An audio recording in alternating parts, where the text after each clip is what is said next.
दोस्तों नमस्कार, आप सभी का स्वागत है एक बार फिर से। आप देख रहे हैं पार्टी मचेल और आज हमारे साथ जुड़ चुके हैं हमारे leader of the party, leader of opposition Shri Sunil Sharma ji. आज सुबह से एक बहुत ही दुखद समाचार हमें सुनने को मिला। हमारे जो मेंबर ऑफ पार्लियामेंट थे राज्यसभा के श्री शमशेर सिंह मनहास जी, जिनका सुनील शर्मा जी को पार्टी में लाने में बड़ा अहम रोल रहा, आज उनकी मृत्यु का समाचार हमें मिला। इस पर सर आप क्या कहना चाहेंगे? हमारे लिए बहुत ही ये दुख और मातम का एक समय है जब हमने एक ऐसे व्यक्ति को खोया जिन्होंने अपना सर्वस्व सारा जीवन इस पार्टी की सेवा के लिए लगाया, जिन्होंने अपना सफ़र राष्ट्रीय स्वयंसेवक संघ के एक स्वयंसेवक के नाते शुरू किया और अंतिम ये भारत के पार्लियामेंट तक पहुँचे। इस सफ़र में इन्होंने अनेकों दायित्वों को निभाया जम्मू कश्मीर में, जिसमें युवा मोर्चा में इन्होंने कार्यकर्ता के नाते, स्टेट प्रेसिडेंट युवा मोर्चा के नाते काम किया और पार्टी में भी अनेक दायित्वों के साथ साथ पार्टी प्रेसिडेंट के रूप में भी काम किया।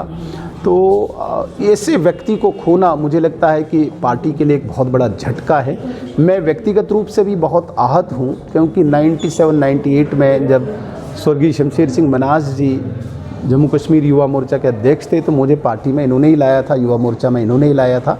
मेरे साथ बड़ी घनिष्ठता थी, लेकिन ये नुकसान केवल मेरा या इनके केवल परिवार का नहीं, ये नुकसान भारतीय जनता पार्टी का है, ये नुकसान जम्मू कश्मीर का है।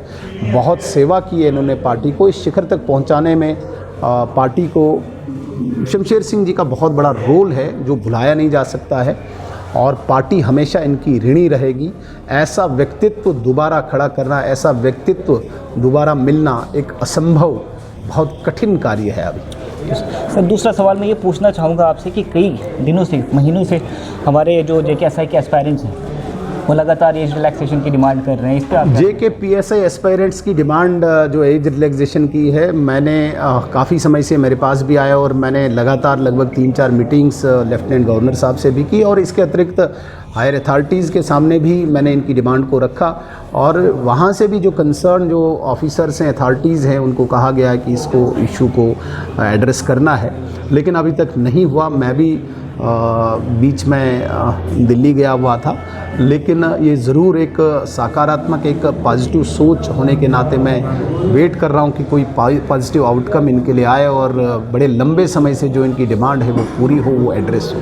सर तीसरा और अंतिम सवाल मैं आपसे पार्टी से रिलेटेड पूछना चाहूँगा, चूँकि आजकल सर्दियाँ हैं तो वहाँ पे जो हायर रीचेस के गाँव हैं, जैसे चाहे फिर हम उनगाई की बात करें, सजार की बात करें, वहाँ बर्फ़ के कारण वहाँ पे अभी रोड प्रॉपर नहीं है, जिस वजह से हेल्थ की सुविधाओं से वो वंचित रह गए हैं, पानी की समस्या से जूझ रहे हैं और काफ़ी लगातार हम देख रहे हैं कि व्हाट्सएप में वीडियोस भी देख रहे हैं और कई प्रकार की समस्याओं को उनको सामना करना पड़ रहा है। ऐसे में आपका उनको क्या संदेश रहेगा और क्या किस तरीके से आप समझते हैं कि कब तक डेवलपमेंट? पिछले 8-10 सालों से लगातार जिस प्रकार से इम्प्रूवमेंट हुई है, रोड्स बन रहे हैं और मैं डेफिनेटली कह सकता हूँ जितने भी आपने गाँव कहे, रोड्स ऑनगोइंग है, अंडर कंस्ट्रक्शन है और बन रहे हैं। जिन जगहों पे हमें लाइट सुनने को नहीं मिलती थी कि लाइट कभी पहुंचेगी, आज इन जगहों पे लाइट है और ठीक है, बर्फ़ के कारण कुछ डैमेजेस आते हैं, लेकिन लगातार बिजली को भी रेस्टोर कर रहे हैं। वहाँ पे टेलीकम्युनिकेशन काफ़ी गाँवों में अभी चल रहा है, लेकिन ये जो दुश्वारियाँ हैं ये नेचर की तरफ से, प्रकृति की तरफ से, क्योंकि हायर रीचेस हैं और वहाँ पे बर्फ़ काफ़ी आती है जिस वजह से ये दुश्वारियाँ आती हैं।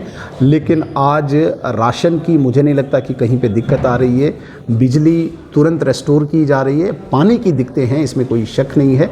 लेकिन आने वाले दिनों में जिस प्रकार से जल जीवन मिशन चल रहा है, नरेंद्र मोदी जी का एक ड्रीम प्रोजेक्ट है, उसके तहत जो लोकली हम वहाँ पे रिजर्वायर्स बना रहे हैं, लोकली इनको टैप कर रहे हैं, उनकी समस्याएं हल होंगी। लेकिन बेसिक चीज़ है, किसी भी चीज़ को सॉल्व करने के लिए, किसी भी प्रॉब्लम को सॉल्व करने के लिए वो उस एरिया के लिए रोड कनेक्टिविटी होती है और 1-2 सालों में कोई भी गांव रोड कनेक्टिविटी से वंचित नहीं रहेगा।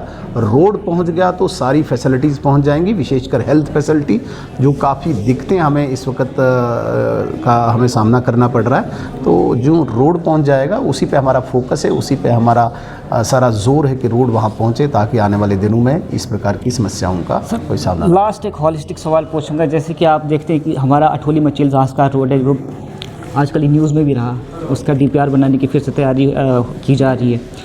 आपको क्या लगता है और आपका क्या अंदाज़ा कहता है कि कब तक ये जो है इसको नहीं, इसमें मैं कोई टाइमलाइन फिक्स नहीं कर सकता हूँ। ये बहुत बड़ा इशू है, ये स्ट्रेटजिक पॉइंट ऑफ व्यू से रोड को देखा जाता है, टूरिस्ट पॉइंट ऑफ व्यू से रोड को देखा जा रहा है और इसमें गवर्नमेंट ऑफ इंडिया भी काफ़ी सीरियस है। आदरणीय नितिन गडकरी जी ने 1 साल पहले इसकी घोषणा भी की थी, अभी प्रधानमंत्री जी भी इसके लिए सीरियस है। मैं इस सारे प्रकरण में एक बहुत ही छोटा व्यक्ति हूँ कि मैं टाइमलाइन फिक्स कर दूँ।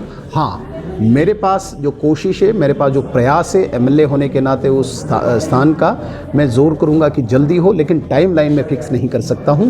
कभी भी हो सकता है और कोशिश करेंगे कि जल्दी हो। सर एक अंतिम और महत्वपूर्ण सवाल सर, जो एसटी स्टेटस हमारा है, पार्टी हमें ट्रैक घोषित करा गया है सर, उसको डाइल्यूट करने की बात कही जा रही है लगा। अरे नहीं, ऐसा कुछ नहीं, ये लोगों की ऐसी अफवाहें हैं।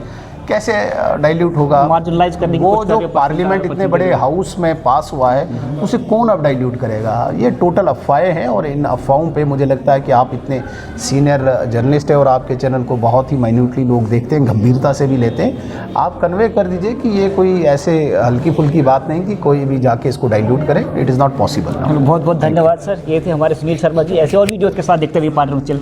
जय हिंद।